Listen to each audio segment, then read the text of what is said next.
Guys, nakita nyo na ba ang ginawang version ni Vice Ganda na piliin mo ang Pilipinas trending ngayon sa social media? Kung hindi pa, ito yun guys. Grabe, pak na pak, relatable, at hindi talaga siya nagpakabog sa mga nagtitrending online. At wag na natin patagalin pa, panoorin natin to.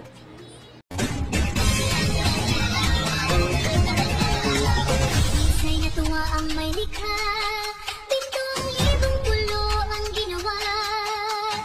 Mga hiyas na inilakad sa mga sudlang dagat. At ang bayan niyang pinili, nasa tulog ng balaghari. Kaya isang libong kulay ng aking kumagaway.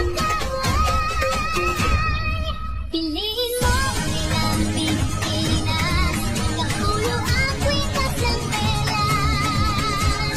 Piliin mo, yakapin mo, kailangan niyang likas.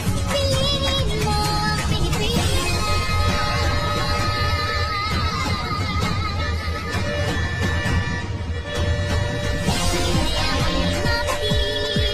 Ramdam sa langit awit, sa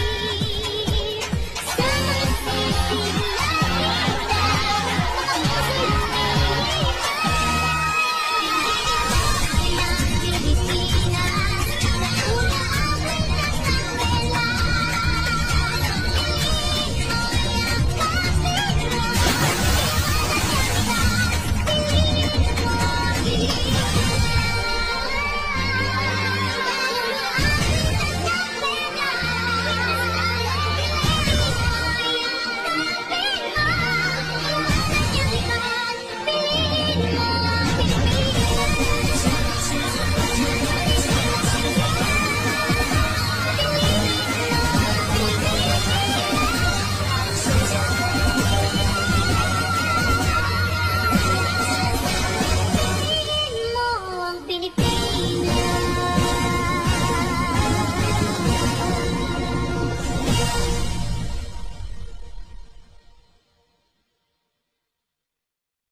Guys, ipinakita ni Vice Ganda ang unang-unang problema ng Pilipinas ay ang traffic at pollution.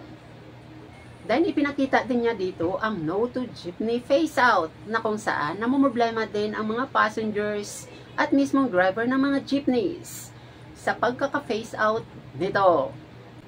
Then makaka-relate kayo kung talaga namang nakikita nyo palagi ang welga everywhere sa Pinas. Then, dahil nauusong-usong ngayon ang pag-transport ng mabilis via angkas or joyride. Then guys, makikita din ang photo bomber kung saan naitayo ang ating Rizal Park Monument.